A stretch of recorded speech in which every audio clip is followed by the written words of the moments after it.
Welcome to our survival guide in the wake of a nuclear apocalypse.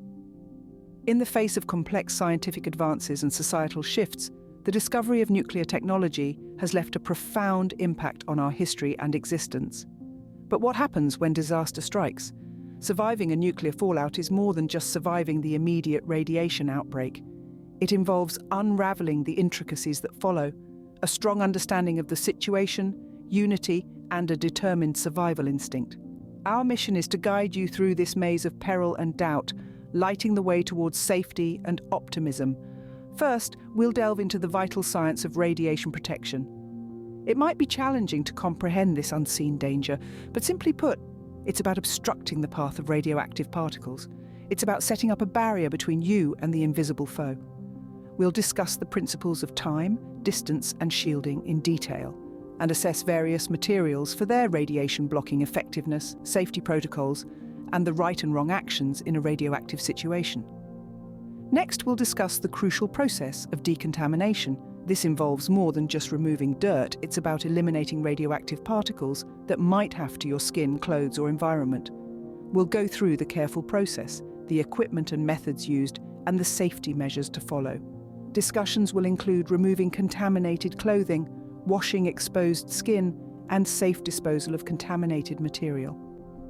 Just as critical is our focus on the significance of community in overcoming future challenges. No one can survive such a significant event alone. The power of community and unity in adversity is a testament to human spirit strength that we'll explore. We'll cover how communities have come together during past crises, the role of leadership, and how teamwork can turn despair into a beacon of hope. Join us on this journey as we shed light on the uncertainty, offering a realistic view of survival against immense challenges. Through this guide on the science of survival, learn how even in the darkest times, humanity's light shines the brightest.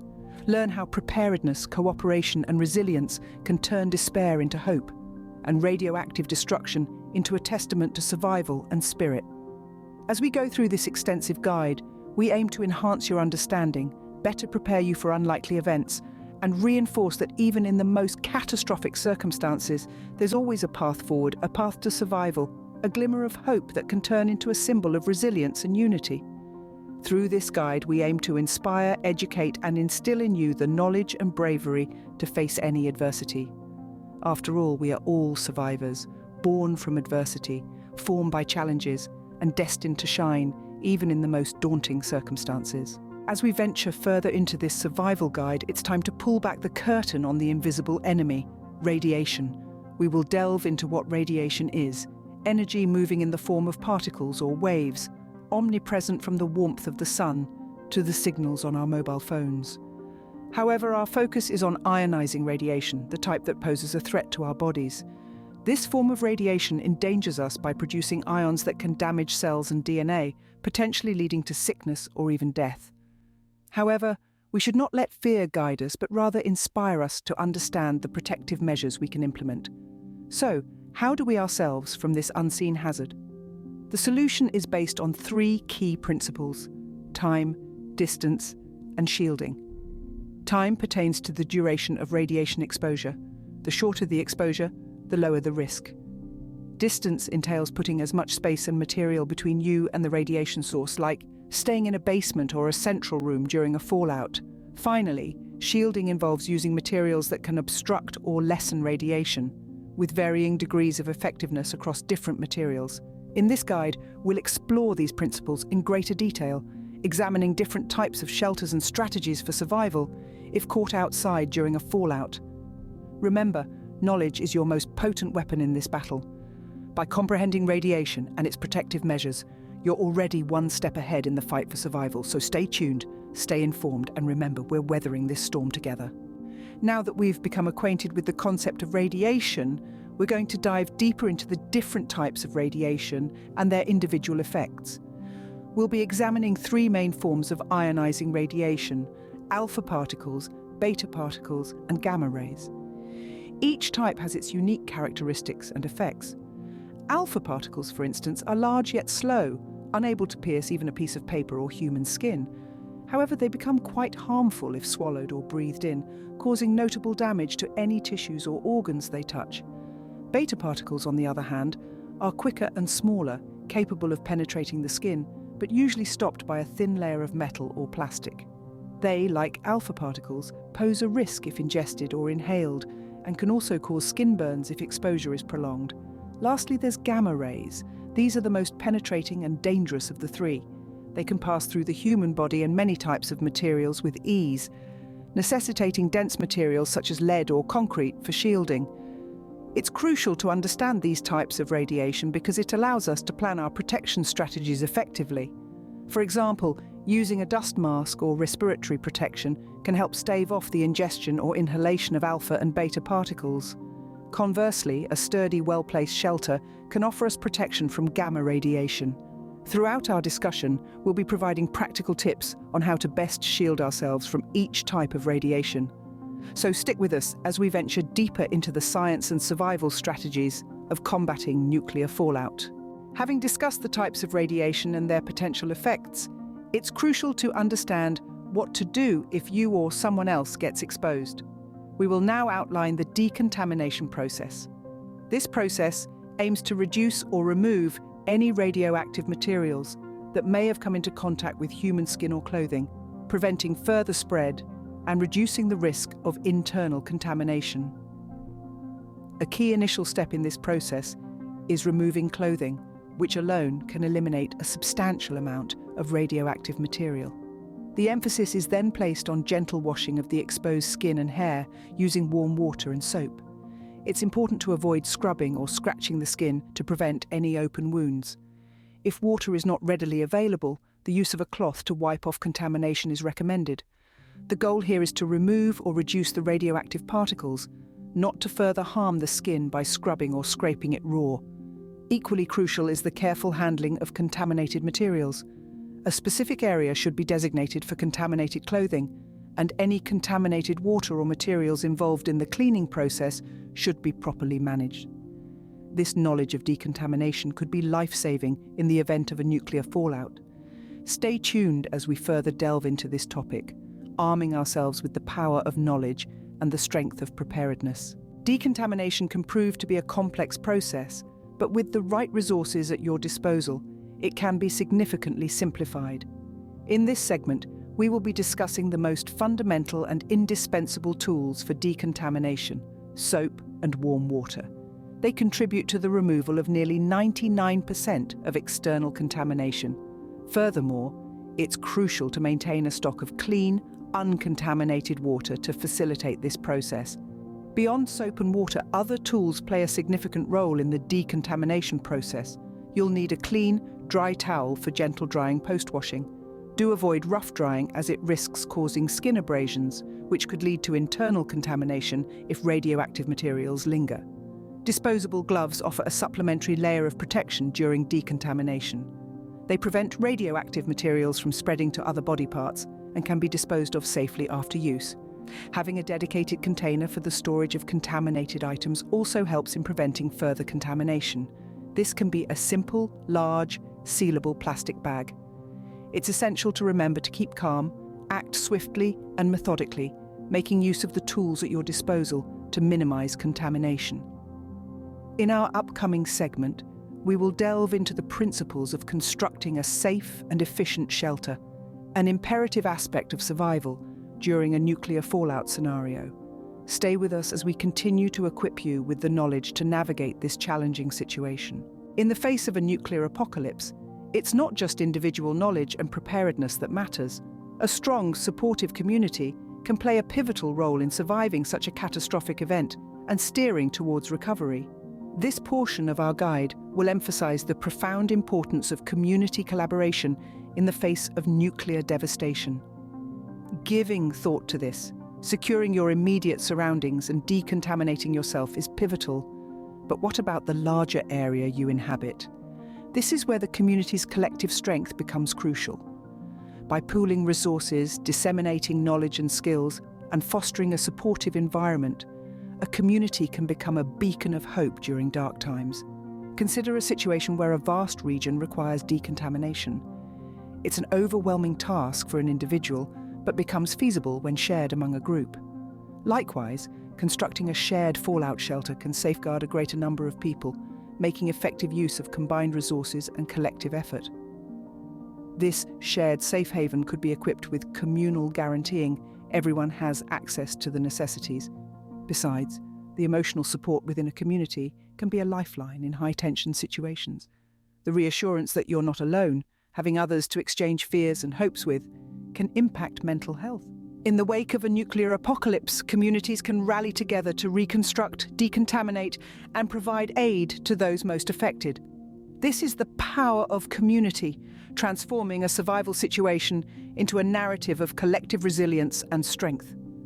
As we delve deeper into this guide on navigating a nuclear apocalypse, remember, the insights you've gained here are not just for your benefit, they're for your community's welfare too. As we delve further into the power of community in the wake of a nuclear apocalypse, it's time to bring you some real-life illustrations.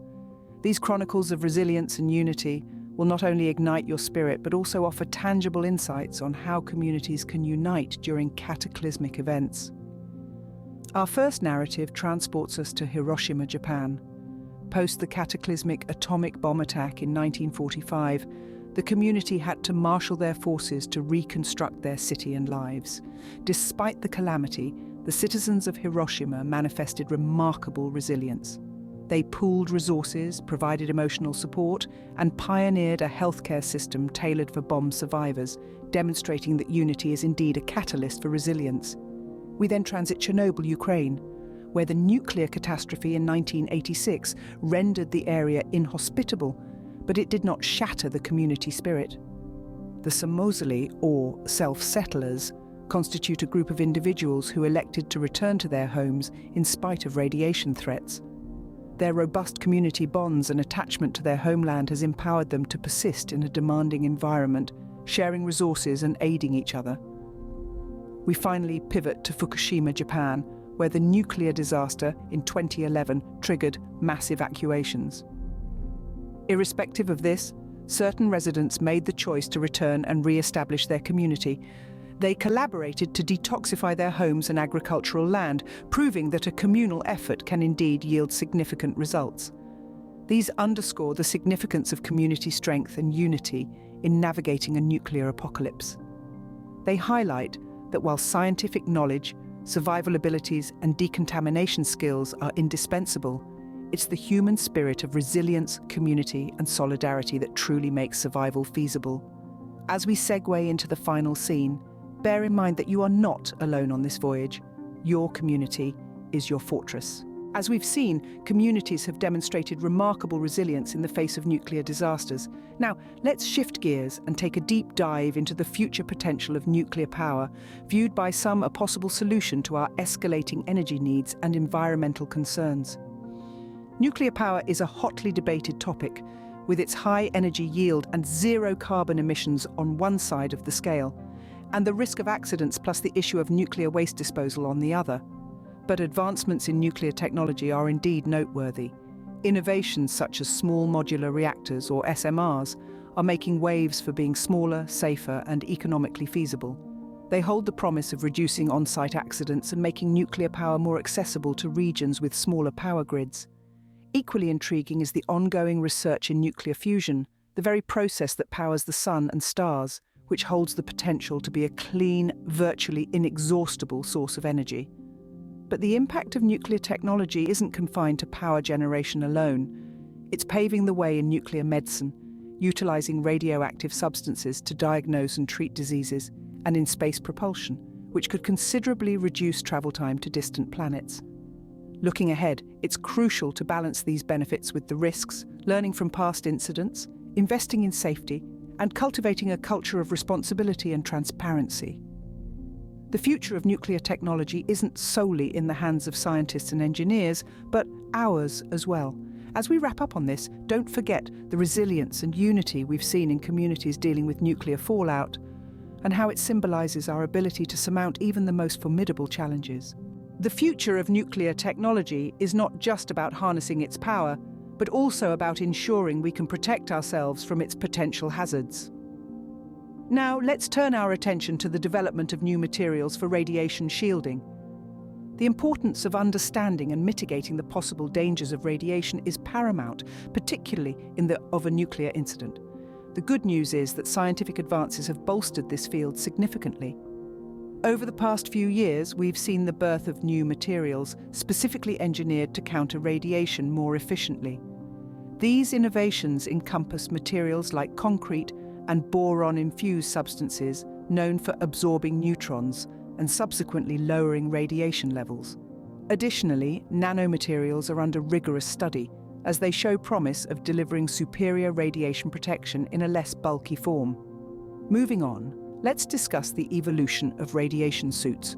Personal protective gear has seen significant advancements, including radiation suits made of lightweight, flexible materials that nevertheless provide excellent protection.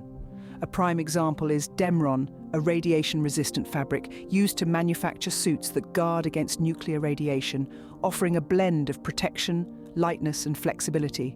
Last but not least, we will delve into advancements in radiation detection technology. Portable Geiger counters are becoming increasingly accessible, allowing people to independently check their exposure levels. Furthermore, the emergence of smartphones equipped with radiation detection technology is bringing this crucial tool to the masses. These breakthroughs, along with our expanded knowledge of radiation, are vital to our efforts to protect ourselves from the potential hazards of nuclear technology. They serve as a reminder that while we harness the power of the atom, we should simultaneously work towards safeguarding our health and our environment.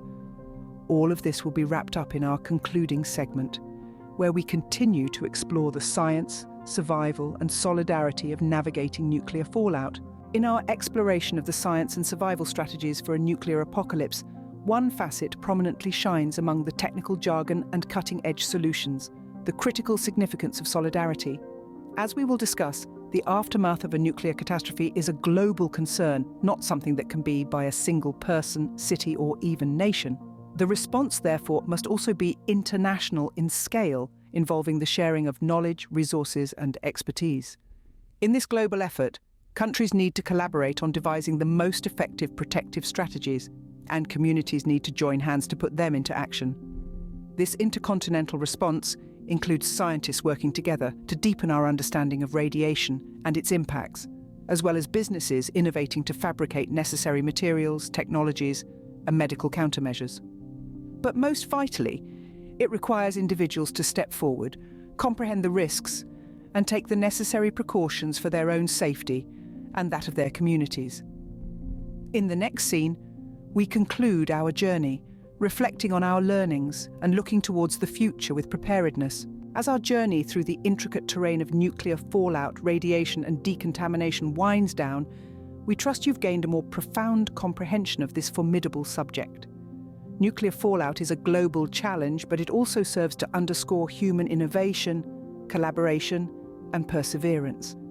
We've delved deep into the science, examined the protective measures at our disposal, and narrated tales of communities that have successfully weathered these trials.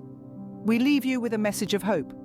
Yes, the threat of nuclear incidents is real, but so too is our capacity to prepare, to respond, and to recover. The information imparted today is not designed to frighten, but to empower. Understanding these challenges equips us better to confront them, and collective efforts make us. So let's keep learning, sharing, and standing together, for we can surmount any challenge, no matter how formidable. As we approach the final scene, let's discuss the power of human ingenuity, cooperation, and resilience in dealing nuclear fallout, the importance of understanding and preparation in facing global challenges, and the message of hope and empowerment in the face of daunting challenges. The concluding scene will serve as a potent reminder of the potential we hold when we unite, and the transformative power of knowledge.